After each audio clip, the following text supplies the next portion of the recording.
Hello guys, hello Cancer. Welcome dito sa aking channel, Palaran 888. Welcome. Alamin natin kung anong messages, vibration, gabay energy para sa lahat. Para sa lahat ng Cancer, I hope na makuha mo yung energy, gabay para sa lahat. Okay, Cancer. First card natin is Azurite. Wow. Deep emotional healing. Okay. So, ang nakikita ko dito si Cancer, same with the Scorpio. So, same sign din kayo. Pwede mo panoorin yung Scorpio. Or pwede yung Pisces kung gusto mo rin. Cancer dito sinasabi na deep emotional healing.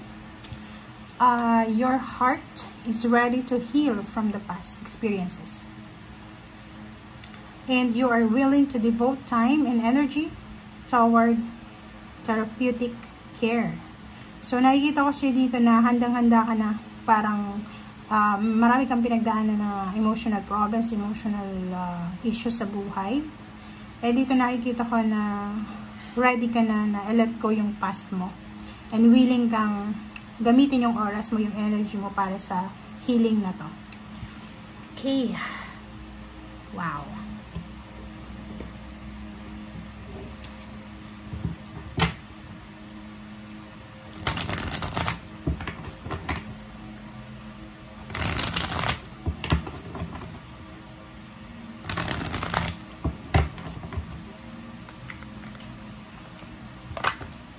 Okay, accelerated motion.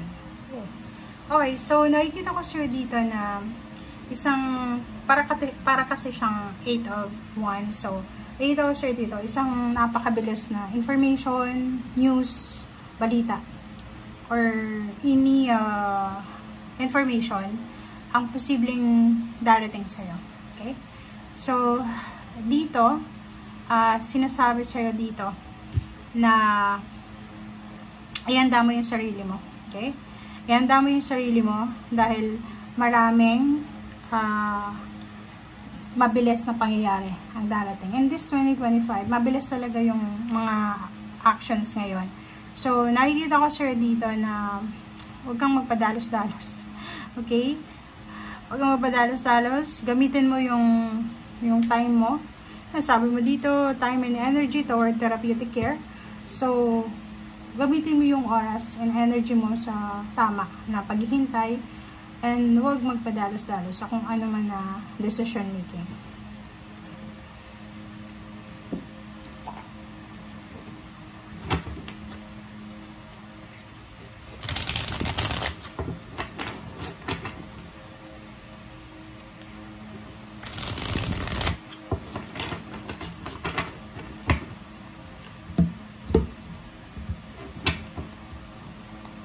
Okay.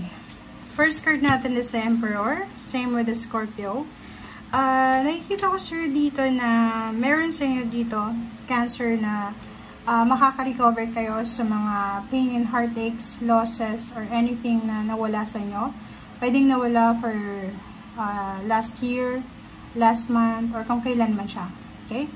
So, dito sinasabi na you will receive empowerment. You will reclaim your power. Lahat ng nawala, lahat ng naloko, lahat ng mga issues, negative issues, ay posibleng makaka-recover ka. It's recovery, restoration, Cancer.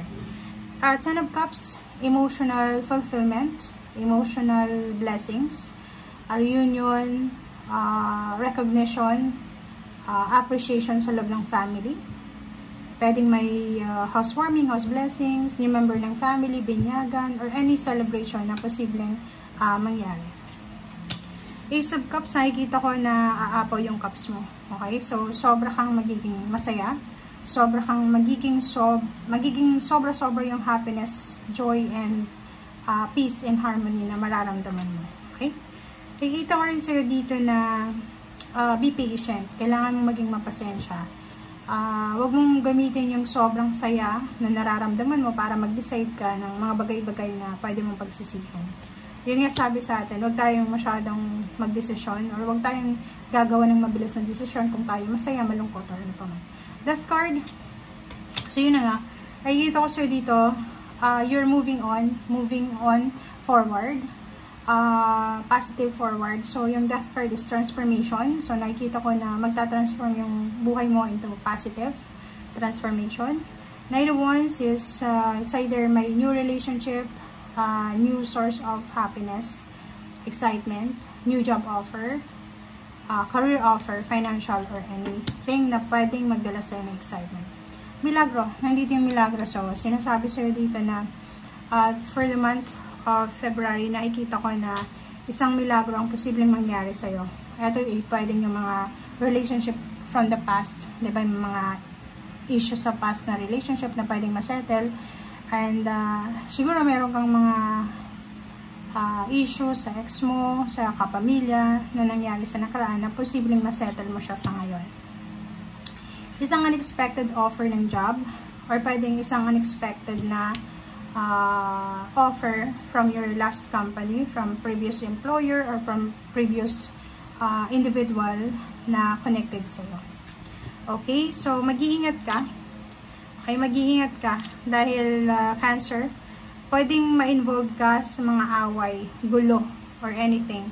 Nandito yung 7 of Swords, either Gemini, so mag-iingat ka. Mag-iingat ka mismo sa sarili mo kasi nandito yung Temperance. Yung temperance na yan, kailangan mo yan. Kasi, pwedeng magdesisyon ka ng mga bagay-bagay na pwede mong pagsisihan. And yung 7 of Swords, mag-iingat ka sa mga taong traidor. Mag-iingat ka sa mga taong pwedeng magdala sa'yo ng away, gulo, competition. Or, yung pinaka-mahirap dito is, yung talagang mahirap is yung may involved na otoridad, police, or barangay. So, yun ang kailangan mong iwasan. And huwag kang may involved sa mga taong chismoso, chismosa, lalo kung babae kang Cancer. Okay, ito yung reminder sa mga babaeng Cancer kasi pwede kayong, mahilig kayo sa chat, mahilig kayo sa kung ano pa man sa Facebook. Ingat-ingat ka sa mga taong nakakausap mo, sa mga group chat, or lalo sa personal, like mga kakilala mo, friend mo, kasi pwedeng yung sinasabi mo dyan is screenshot yan. And pwede kang kasuhan kung halimbawa nakapagsalita ka ng hindi masyadong maganda. Okay? And the Empress card is new beginnings. Okay, so nakikita ko sa'yo dito na yung mga sleepless nights mo, yung pain and heartaches, ay posibleng makarecover ka. Yung panahong hindi ka makatulog, nasasaktan ka, ay posibleng makaka-recover ka na. May mga panahon na insomniatic yung iba sa inyo, isip ng isip, saan ba ako pwedeng humingi ng tulong, saan ba ako pwedeng mag-apply ng trabaho, sino ba yung pwede kong lapitan, ganyan, ganito. And ngayon nakikita ko na maraming tao na pwedeng lapitan mo. Maraming tao yung pwedeng mag-offer sa'yo ng kanilang tulong or pwedeng malapitan mo in times ng ganitong situation. Okay? New job, new relationship, new baby, new residence, new place of works talaga. New place of work, new inspiration. Lahat ng new dito is possible. Okay? Thank you guys. Bye!